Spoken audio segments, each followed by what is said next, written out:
guys, how you doing? jpsarrireviews here. Now, last week was intense for statue collectors. There were so many pre-orders, so many highlights. People were crazy, arguing online for a lot of reasons. Everyone has an opinion, but it was an amazing time. So in this video, we're going to cover some of the highlights because, to be honest, there were so many that I'm not gonna be able to cover everything in one single video. So this video is going to cover only anything that has to do with the 110 and the 1/6 scale, and tomorrow we'll cover the quarter scale and the half scale. So in this video, we're going to cover Iron Studios, Tsume Art, Weta Workshop, and kotobukiya. So in the next couple of minutes, stay tuned. And before we get into it, don't forget, if you're here for the first time, subscribe to the channel. Also leave a like, leave a comment, let me know what you think about the stuff that we covered today. Now let's get into it.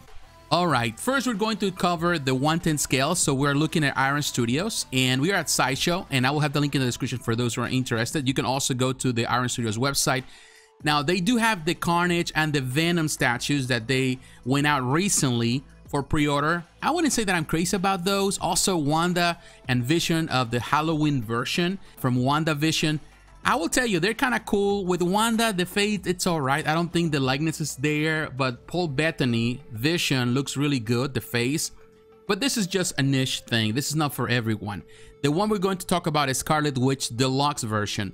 The price for this is $210. Some people are not happy about the price. It's going to release between October and December of next year. All right, now we're looking at the pictures. And the reason why I'm choosing this piece over the others is because this is a very different concept. It's very different. The other pieces, you know, they're cool and all, but they just kind of represent images from the films, from the show. In the case of WandaVision, this of course is from WandaVision, but it's very unique, very different. And I do like different. I like when companies kind of push the envelope. I know that it's not for everyone. This is not everyone's cup of tea. This piece can work as a standalone piece, which I can see that. The paint job is good, but I like this clear resin, and she's floating in midair. The whole concept of, you know, her floating is really, really cool. Also, I like the portrait. I think the portrait is spot on. For a 110 scale piece, they did a good job, and hopefully the production pieces come out the same way as this or closer to this prototype. You have to be a hardcore fan of her and of course the show to really get into this, but it's very different, very unique. And I really like the concept. I think Iron Studios on this one is managing something very different, very unique. I'm sure that some people, and it's always the funny thing that people, when you go online, they always say that they wish this was, so, you know, a quarter scale, for example. Everyone says that for some reason. I don't necessarily agree with that statement because I do believe that the quarter scale, even though as impressive as it is and as many people that are involved with it, is not the biggest community in this, even though it appears so. I think people love the 1/6 scale. They love the 110 scale. There's plenty collectors out there, and they want to have something that stands out. You know, that's very different than anything. And I think that Iron Studios is offering something very unique for, I would say, a great price, even though I think that this is a little bit overpriced in comparison to other pieces that they're selling now. I do think it's overpriced, but at the same time, I understand the intricacy that is in the detail here, and that can be one reason why it's more expensive. The whole concept is cool, and I can see Iron Studios really pushing, like they've been doing it for quite some time, but they keep pushing for new ideas, new concepts. Every single week there's something new and very different, and it's nice to see these things. It's nice to see things that are breaking the mold, and I would say even in a small scale, it is a really nice idea, and definitely Iron Studios is killing it with this one. So yeah, it is a plus for those who are interested. All right, guys, now we're moving on to Tsume Art, and we're looking at the Dragon Ball Frieza 4th Form HQS Plus. This is a 1/6 scale statue. Sold out at the website. There are 4,000 pieces for this.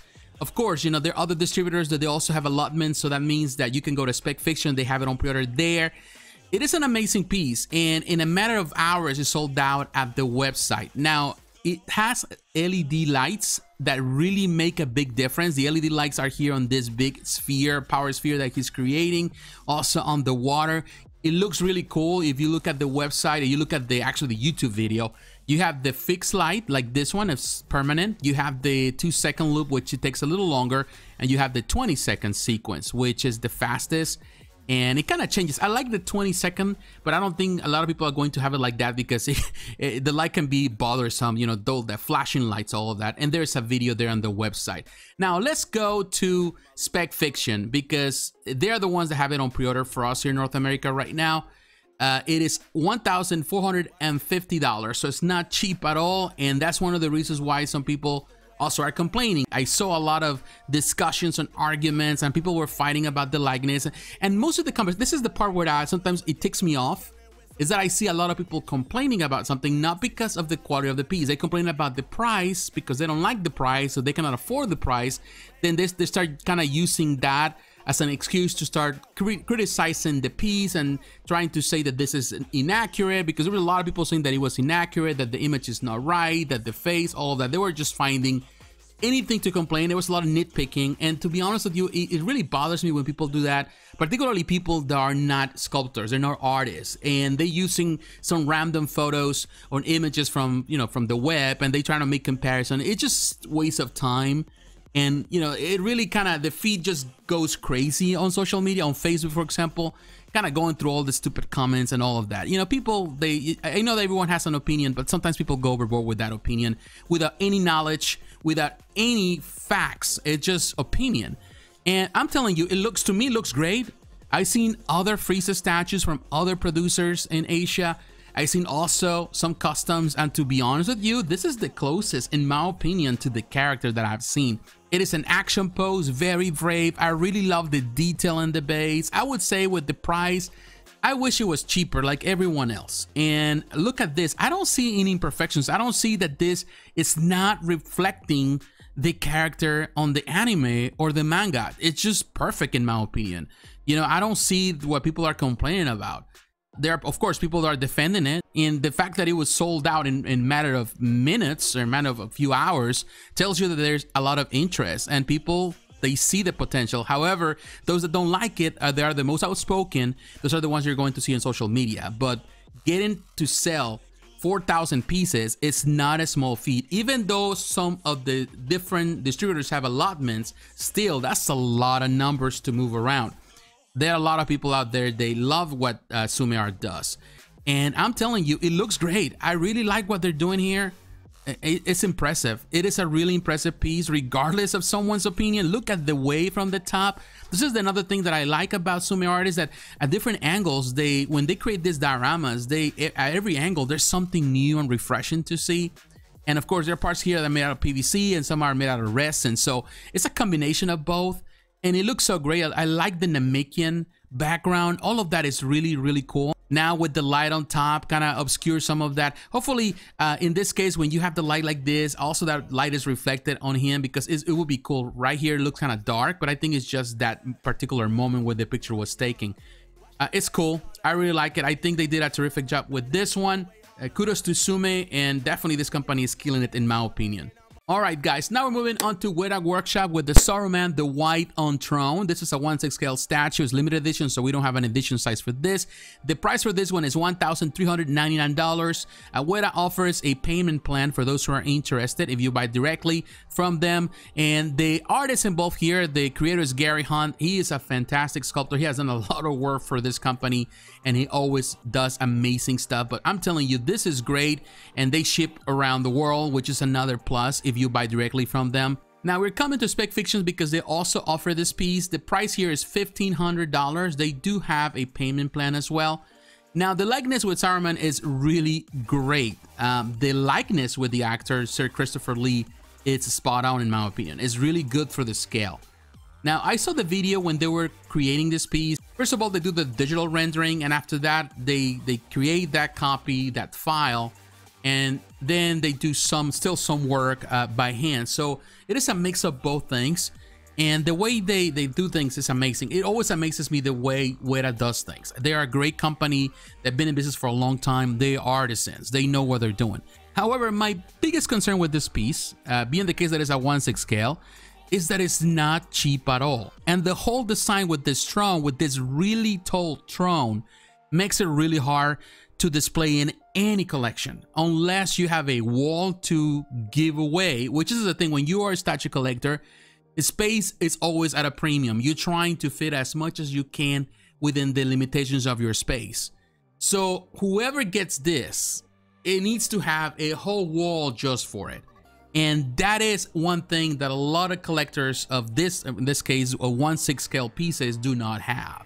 So that to me is the hardest thing. And I wish there was like a second variant, or you could remove this part to make it shorter so you can just display Saruman sitting on the throne by half, even if it was just a second version.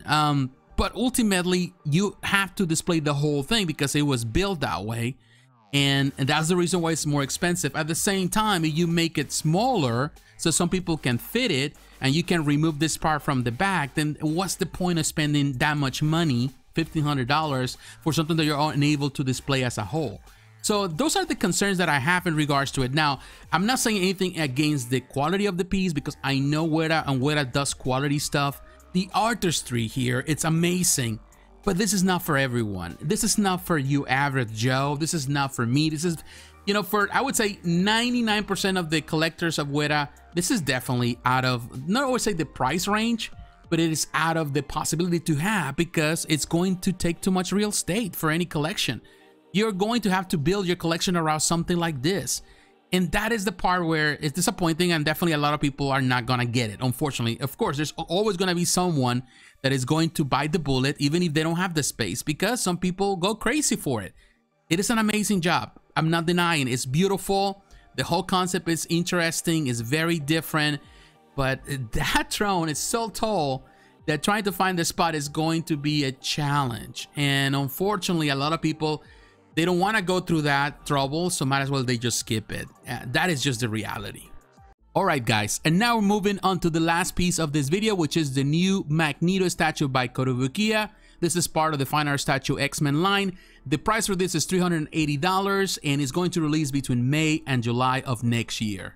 This is an amazing looking Magneto. I'm telling you, I wasn't expecting this much. A lot of people move away from Kotobukiya, and I have talked about it in this channel in the past for many reasons. The fact that Eric Sosa is no longer part of the company for quite some time, it was a disappointment for a lot of people. But I gotta be honest with you, even though things have been kind of slow for Kotobukiya and there's not much conversations around about the stuff that they're producing, I'm telling you, the new stuff that they're producing now, it's amazing quality wise. Yes, artistically, there's some things that we can complain about, the poses, the bases, all of that, but they're doing amazing stuff, and the quality, I'm telling you, it's miles ahead of what they used to do in the past. And looking at this Magneto, I'm telling you, this is a great contender to the one that was sculpted by Eric Sosa. This one has the spirit of Jim Lee for sure. It's a great pose. It doesn't have interchangeable portraits, but still it has that very iconic pose. And I'm telling you, this is kind of reminds me a little bit of the one that was produced recently by XM Studios. And I'm telling you, even though that's a great piece, I still like this one a lot better. I think the anatomy is still heavy, big. It has the Jim Lee style and art, but I think the way that it's positioned is better in my opinion. It is a really great piece, and the price is fantastic. And if this comes out as good as the stuff that is coming out recently, I'm telling you, they are on the money on this one, and you cannot skip this one. If you really are into the 1/6 collection, if you're really collecting that stuff, get into it, grab it as soon as you can, pre-order, or when it comes out, grab it, because this is gonna be one that is going to do really, really well. If you're trying to find the original by Eric Sosa, it's going to be, you're gonna have a hard time, because it's a great piece, it's sculpt, and the quality of that, it was good for the time. It had great quality, better than a lot of the things they produced in the past. The paint job was, I wouldn't say flawless, but it was almost perfect. Restore has done a really good job here. He is a really good sculptor. In so many ways, he doesn't get as much respect from a lot of people, but the anatomy he does with this sculpt is really good. Maybe the pose and some of the stuff they do with this basis, I'm not crazy about. And you can see this missiles here, all that kind of adds to the theme that they're trying to create here, but it's really good. It's exciting to see this one, and definitely I'm gonna add this one, and when I get the chance, I will review it on the channel. And I'm telling you guys, today is interesting. Tomorrow we'll cover everything that has to do with the quarter scale and half scale. But the stuff that we covered today, it's good. Yes, there's going to be people that are going to love this stuff. Some people are going to hate this stuff. The price is always a point of contention for most of us because things are going up in price. Some of the stuff here, like Magneto, I think the price is fair and is good. They couldn't just price this at $400 and people still will eat it. I think $380 is good. It's still a bit more steep than what it was. Some of the stuff that came out, like Captain America and even Iron Man and Thor, they're on pre-order now.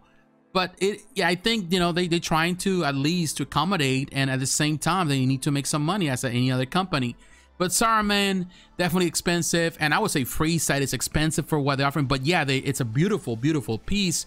And the one-tenth scale stuff is also going up in price. So that's another, it's really a big concern for a lot of collectors. But what is your opinion, my friends? What do you think about the pieces that we covered today? Are you a fan of the stuff that we discussed today? You're not a fan? What do you think about kotobukiya or what they're doing now? What do you think about Saruman? Do you like that piece? Do you think it's too expensive as well as I do? What do you think about Frieza? You also think that it's too much for what they're offering there?